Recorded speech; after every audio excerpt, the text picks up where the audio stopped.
한 주간 주요 이슈를 정리하는 OBC 주간 뉴스 헤드라인입니다. KG 모빌리티가 중장기 발전 전략을 공개했습니다. 곽재선 회장은 국내 1위 전기차 브랜드로 도약하겠다는 의지를 밝혔습니다. 화성 동탄 트램이 내년 상반기 착공에 들어가 2027년 12월 개통될 예정입니다. 정명근 화성시장의 광역교통망 확충 사업 계획 정리했습니다. 개발 답보 상태에 있는 평택 지제세교지구 무엇이 위기이고 기회인지 짚어봤습니다. 수원특례시가 내일부터 힐링폴링 수원화성 4개 축제를 엽니다. 시민 참여를 넘어 시민 주도 행사로 치러집니다. 네, 시청자 여러분 안녕하십니까? 한 주간 지역의 주요 이슈를 전해드리는 OBC 주간 뉴스입니다. 네, 첫 소식입니다. 쌍용차를 인수한 KG 모빌리티가 중장기 발전 전략을 공개했습니다. 올해 첫 흑자 전환에 성공한 데 이어 토레스 전기차 모델을 출시하는 등 지속적인 성장세를 유지하고 있는데요. 곽재선 회장은 국내 1위 전기차 브랜드로 도약하겠다는 의지를 밝혔습니다. 손세준 기자입니다. KG 모빌리티가 국내 1위 전기차 브랜드로의 도약을 다짐했습니다. 2023년 KG 모빌리티의 건배사는 우리 모두 직원들이 하면서 있습니다. 세상을 깜짝 놀래키지 않는. 오늘 곽재선 KG 모빌리티 회장의 취임 1주년을 맞아 열린 미래발전 전략 간담회에선 지난 1년간의 성과와 중장기 발전 계획에 대한 비전을 발표했습니다. 커넥티드와 자율주행, 차량 공유 서비스와 전동화를 통해 궁극적으로 KG E-모빌리티로 도약한다는 구상입니다. 토레스 EVX를 시작으로 내년에는 전기 픽업 트럭, 2025년부터는 고성능 하이브리드 차량 등을 출시할 계획입니다. 구체적으로는 글로벌 기업과 협업해 전기차 전용 플랫폼을 개발하고 내년 말 전기차 배터리팩 공장을 가동하는 한편 무선 충전 서비스 등 단계별로 기술 개발을 추진하기로 했습니다. 에디슨 모터스를 인수해 사명을 변경한 KGM 커머셜을 통해선 중대형 전기버스 시장 공략을 통해 종합 전기차 기업으로서 상호 시너지 효과가 기대됩니다. 해외 시장 공략을 통한 수출 확대에도 나섭니다. 다행스럽게 분기별 흑자를 내오고 있어서 만족스럽지는 않지만 영업이익이 흑자로 될 것이라고 생각을 하고 있고 해외의 다양한 분야에 많은 곳에 새로운 시도를 하고 있고 또 시장은 아직도 무한하게 넓은 것 같습니다. 오는 2026년까지 완성차 22만 대와 현지 조립 생산 수출 방식으로 10만 대 등 총 32만 대 판매를 목표로 잡았습니다. 독일의 직영 판매 법인을 설립하고 사우디아라비아와 베트남 등 거점 사업지를 중심으로 시장을 확대해 나갈 전망입니다. 곽재선 회장은 수출을 통해 국가 산업 발전과 일자리 창출에 기여하겠다면서 KG그룹의 비전인 존경받는 기업, 자랑스러운 회사가 되도록 노력하겠다고 말했습니다. 난관은 있을 겁니다. 그렇지만 우리 직원들이 반드시 해결할 수 있다는 자신감도 갖고 있고 그런 각오를 갖고 있으니까 지켜봐 주셨으면 감사하겠습니다. OBC 더원 방송 손세준입니다. 정명근 화성시장이 동탄 트램 조성을 통한 광역교통망 확충 사업 계획을 발표했습니다. 오는 2027년 말까지 동탄 신도시와 각 철도망이 연결되면 동탄 지역의 대중교통 접근성이 한층 개선될 것으로 보입니다. 방수빈 기자입니다. 정명근 화성시장이 동탄 도시철도 건설로 동탄 신도시 광역교통망을 완성하겠다는 청사진을 발표했습니다. 동탄 트램은 우리나라에서 서울에 이어 전국에서 두 번째이자 경기도 최초로 시행하는 사업으로 동탄 신도시와 수원, 오산 주요 거점을 동탄역과 연결함으로써 우리시 광역교통망을 연계하는 중추적인 역할을 할 것입니다.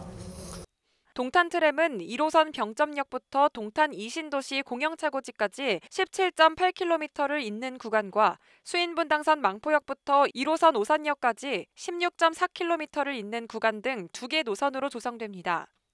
전력 공급 방법은 슈퍼캐퍼시티와 배터리 혼합 방식으로 결정됐습니다.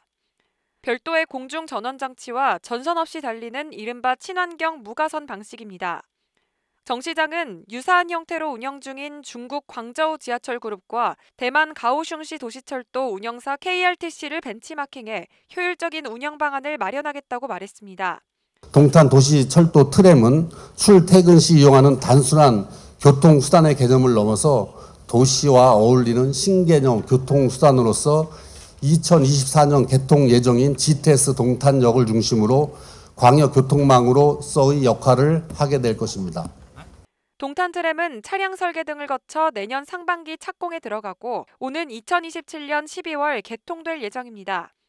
청년들에 대한 체계적 지원 방안도 발표했습니다. 청년 취업 끝까지 지원센터와 만원 청년 희망상가 등을 시행해 구직 청년에게는 개인 맞춤형 일자리 지원과 신규 일자리 발굴을, 예비 창업가에게는 초기 자립 기반을 제공한다는 구상입니다.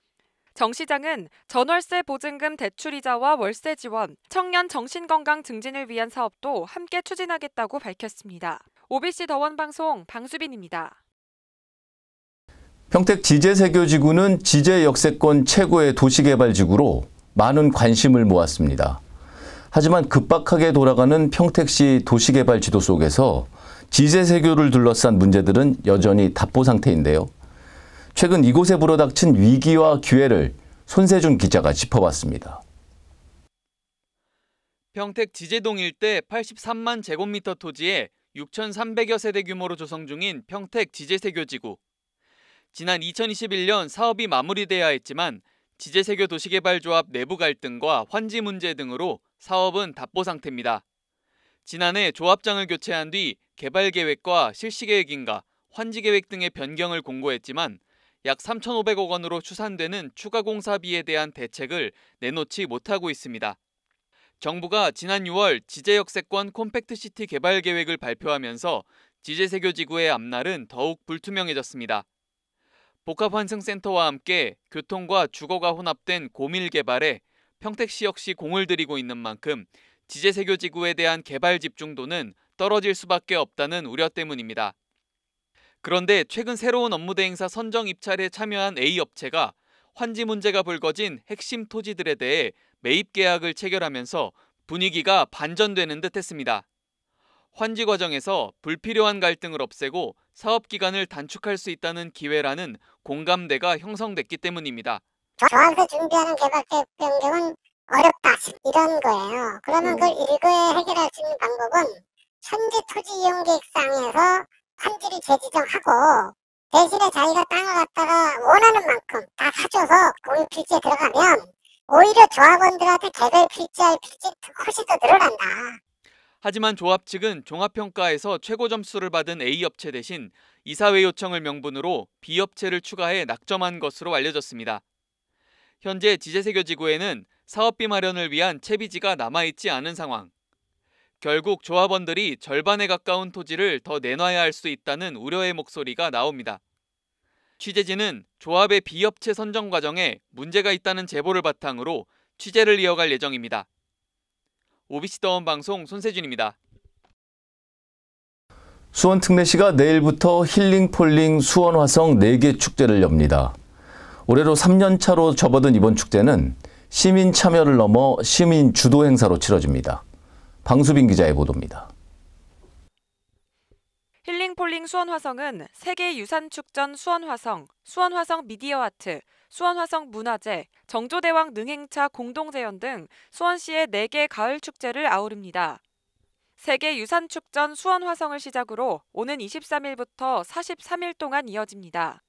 올해는 힐링폴링 수원화성 4개 축제가 진정한 시민 주도, 시민 참여 축제로 자리매김하는 원년이 될 것입니다. 세계유산축전 수원화성은 화서문과 장안공원 일원에서 수원화성 의궤가 살아있다를 주제로 열립니다. 유네스코 세계유산인 수원화성의 가치를 알리기 위해 진행되는 이 축제는 수원화성을 무대로 한 다채로운 공연과 전시회, 체험 투어 등을 선보입니다. 특히 개막 공연에는 경기 신화위 오케스트라와 장정희 무용단과 연합합창단 등이 다채로운 무대를 장식합니다. 올해로 60주년을 맞은 수원화성 문화제 또한 시민이 함께 만들고 즐기는 시민 중심의 축제로 기획됐습니다. 수원동락을 주제로 전문 연기자와 시민 배우 등이 준비한 자궁가교 공연과 행궁광장 바닥에 봉수당 진찬도를 그리는 시민 도화서 등 다양한 시민 참여 프로그램이 운영됩니다. 이 밖에 국내 최대 왕실 퍼레이드 행사인 정조대왕 능행차를 공동 재현해 정조대왕의 을묘년 원행을 완벽하게 재현하고 수원화성 미디어 아트로 빛의 향연을 펼칠 예정입니다.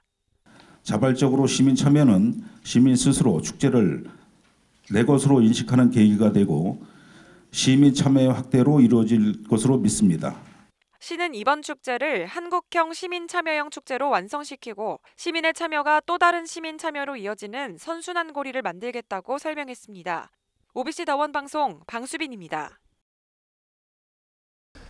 경기도민 절반 이상이 경기 북부 특별자치도 설치에 찬성하는 것으로 나타났습니다. 경기도는 지난 7월 도민 5천 명을 대상으로 경기 북부 특별자치도 설치에 대해 여론조사한 결과 응답자의 55%가 찬성한 반면 반대는 21.6%에 그쳤다고 밝혔습니다. 북부 주민은 찬성 65.2%, 반대 16.3%였고 남부 주민은 찬성 51.4%, 반대 23.5%로 조사됐습니다. 주민 투표가 실시되면 71.8%가 참여하겠다는 의견을 냈습니다. 경기도교육청은 의정부의 한 초등학교 교사 고 이영승 씨에 대한 교육활동 침해 사실이 확인돼 학부모 3명을 업무방해 혐의로 경찰에 수사 의뢰했다고 밝혔습니다. 도교육청 합동대응반 감사 결과에 따르면 의정부 한 초등학교 학생이 수업 시간에 페트병을 자르다 손을 배 학교 안전공제회에서 2차례 치료비 보상을 받았지만 학부모는 교사에게 지속적으로 연락해 월 50만 원씩 모두 8차례 치료비를 제공받은 것으로 드러났습니다. 도교육청은 또 이 교사가 숨진 뒤 학교는 교육지원청에 보고했지만 학부모의 교육활동 침해 행위가 있었다는 것을 알고도 필요한 후속 조치를 하지 않은 것을 확인했습니다. 도교육청은 징계위원회를 열어 지도 감독 의무를 다하지 않은 학교 관리자와 기타 담당자에게 책임을 묻고 징계 절차에 들어갈 예정입니다. 용인특례시는 상하수도, 환경, 주거, 교통 등 도시 공간 구조에 영향을 줄 수 있는 각 부문별 계획을 종합적으로 검토해 반영한 2040 도시 기본계획을 수립한다고 밝혔습니다. 시는 이미 진행 중인 부문별 기본계획은 2040 도시 기본계획에 반영하고 계획이 수립됐거나 확정을 앞둔 도시 교통정비 기본계획 및 중기계획 등은 2040 도시 기본계획의 내용과 주거 교통 환경의 변화를 반영해 재정비합니다. 다만 상하수도 정비 기본계획은 이동남사 첨단 시스템 반도체 국가산업단지 및 개별 개발 사업과 연계해 절차를 진행할 예정입니다. 네, 저희가 준비한 소식은 여기까지입니다. 다음 주는 추석 연휴입니다. 온 가족이 함께하는 행복한 시간 되시기 바랍니다. 저희는 좀 더 알찬 뉴스로 다시 찾아뵙겠습니다.